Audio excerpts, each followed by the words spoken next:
Video like जरूर कर लीजिए और ऐसे वीडियो लगातार फ्री में पाने के लिए चैनल को तुरंत सब्सक्राइब कर लीजिए और बेल आइकन को जरूर टैप कर लीजिए ताकि आगे भी सारे वीडियो आपको मिलते रहे। यूट्यूब में फॉलो करते हैं तो प्लीज ये वाला फ्री टेलीग्राम चैनल जरूर ज्वाइन कर लीजिएगा। सारे नोटिफिकेशन सारे अपडेट यहीं पे आते हैं, ध्यान रखिए। नमस्कार साथियों, स्वागत है आप सभी का स्टडी फॉर सिविल सर्विसेज में। आज का टॉपिक हमारा बहुत ही बढ़िया है, जो काफ़ी मज़ेदार है। आप लोगों ने सबने इसको ज़रूर से सुना होगा। और आज का टॉपिक है हमारा ओजोन लेयर यानी ओजोन परत की आज हम बात करेंगे। देखो, ओजोन परत में सबसे पहला बेसिक पॉइंट तो आप ये समझ लो कि ओजोन परत है कहाँ पर। सबसे पहला बेसिक क्वेश्चन यही है कि ये कहाँ पर होती है।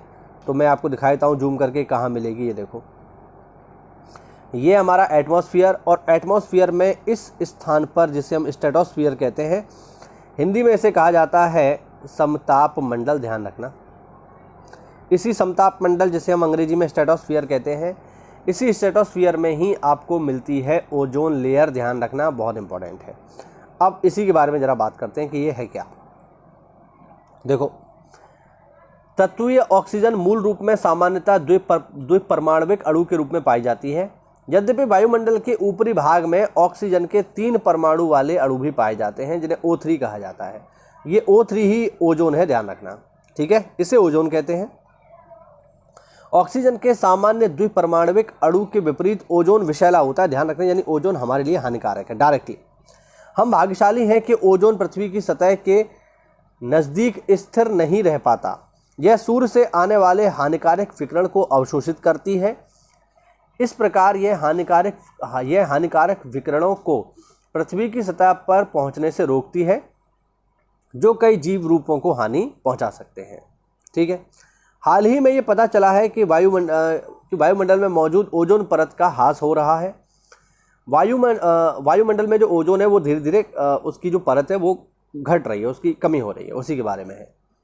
मनुष्य द्वारा बनाए गए विभिन्न प्रकार के यौगिक जैसे CFC, सबसे इंपॉर्टेंट यही है, ठीक है, क्लोरोफ्लोरोकार्बन से बोलते हैं, वायुमंडल में स्थिर अवस्था में उपस्थित हो जाते हैं। CFC क्लोरीन तथा फ्लोरीन युक्त कार्बन यौगिक है। ये बहुत स्थायी होते हैं तथा किसी जैव प्रक्रिया द्वारा विघटित नहीं होते, यानी एक बार पहुंच गया तो लंबे समय तक बना रहेगा। एक बार जब ये ओजोन परत के समीप पहुंचते हैं तो वे ओजोन अणुओं के साथ प्रतिक्रिया करते हैं और इसी के परिणाम स्वरूप ओजोन की परत में कमी आती है। हाल ही में अंटार्कटिका के ऊपर ओजोन परत में छिद्र पाया गया है और ओजोन परत के और भी अधिक क्षीण होने के कारण पृथ्वी पर जीवन पर पड़ने वाले प्रभावों को या जब ये ओजोन परत क्षीण हो जाएगी तो इससे हमारे ऊपर क्या प्रभाव पड़ेगा, इसको सोचना भी कठिन है। अतः बहुत लोगों के विचार में ओजोन की परत के क्षीण होने की प्रक्रिया को रोकना बहुत आवश्यक है। बिल्कुल सही बात है ये। अब देखो, लाभदायक ओजोन क्या है। ओजोन पृथ्वी के ऊपर वायुमंडल या समताप मंडल में प्राकृतिक रूप से पाई जाती है, जहां यह एक सुरक्षात्मक परत बनाती है और हमें सूर्य की हानिकारक पराबैंगनी किरणों से बचाती है। क्लोरोफ्लोरोकार्बन, HCFC, हैलोजन जैसी ओजोन का क्षय करने वाली गैसें इस सुरक्षा कवच को तोड़ देती हैं और ओजोन परत में छेद कर देती हैं। भारत ने मॉन्ट्रियल प्रोटोकॉल के लिए किगाली संशोधन की अवधारणा को अपनाया था, जिसका उद्देश्य हाइड्रोफ्लोरोकार्बन को चरणबद्ध तरीके से कम करना है। ध्यान रखना, मॉन्ट्रियल प्रोटोकॉल का संबंध किससे है? ओजोन परत संरक्षण से। ध्यान रखना, मॉन्ट्रियल प्रोटोकॉल, ओजोन परत, ठीक। आगे देखो, हानिकारक ओजोन। सतह स्तर के पास वायुमंडल के निचले हिस्से में ओजोन तब बनता है जब कार, बिजली संयंत्र, औद्योगिक बॉयलर, रिफाइनरी, रासायनिक संयंत्रों तथा अन्य स्रोतों से उत्सर्जित प्रदूषक सूर्य के प्रकाश की उपस्थिति में रासायनिक रूप से प्रतिक्रिया करते हैं। सतह स्तर पर ओजोन एक हानिकारक वायु प्रदूषक होता है। ध्यान रखना, यानी अगर ओजोन धरती के निकट है तो यह हानिकारक है, और अगर समताप मंडल की ऊंचाई पर है, 20 से 30 किलोमीटर की ऊंचाई पर है, तो फिर ये ठीक है, तो इतना हमारे लिए नुकसान नहीं पहुंचाता है बल्कि फायदा पहुंचाता है। तो ये आपको ध्यान रखना चाहिए। नीचे है तो हानिकारक है, ऊपर है तो बढ़िया है। आगे देखो,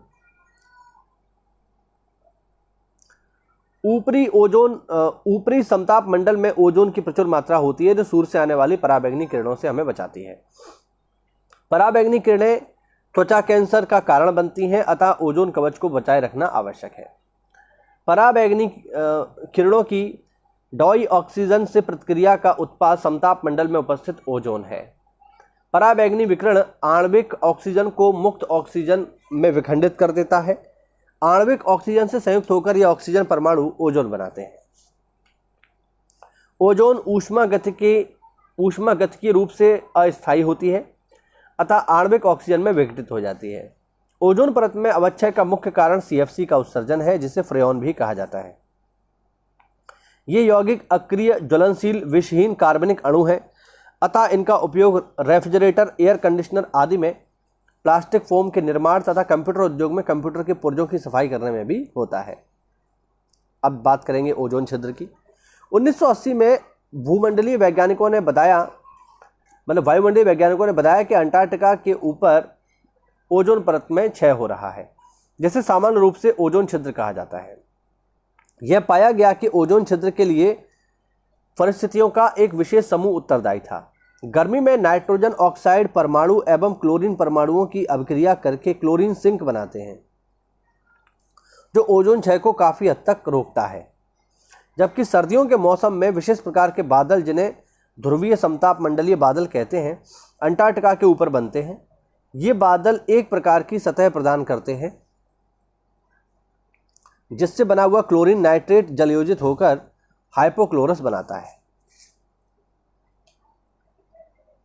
आगे देखिए, ओजोन परत के क्षय के साथ अधिकाधिक पराबैंगनी विकिरण क्षोभ मंडल में क्षरित होता है, यानी क्षोभ मंडल में आता है। पराबैंगनी विकिरण से त्वचा का जीर्ण, मोतियाबिंद, सनबर्न, त्वचा कैंसर, कई पादप प्लावकों की मृत्यु, मत्स्य उत्पादन की क्षति आदि होते हैं। यह भी देखा गया है कि पौधों के प्रोटीन पराबैंगनी विकिरण से आसानी से प्रभावित हो जाते हैं, जिससे कोशिकाओं का हानिकारक उत्परिवर्तन होता है, म्यूटेशन होता है। इससे पत्तियों के रंध्र से जल का वाष्पीकरण भी बढ़ जाता है, जिससे मिट्टी की नमी कम होती है।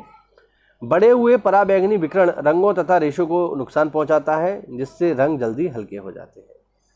तो ये आज हमारा पूरा का पूरा जो है ये जो है आज हमारा पूरा का पूरा टॉपिक हुआ, ठीक है। और ओजोन के बारे में हमने समझा, ओजोन छिद्र के बारे में हमने जाना, ठीक, कि कहाँ पर है, कैसे है, क्यों बन रहा है। उम्मीद करता हूँ आपको कुछ समझ में आया होगा। तो ऐसा है तो वीडियो को लाइक करिए, चैनल को सब्सक्राइब करिए। मिलते हैं अगली क्लास में, तब तक के लिए जय हिंद, जय भारत, वंदे मातरम।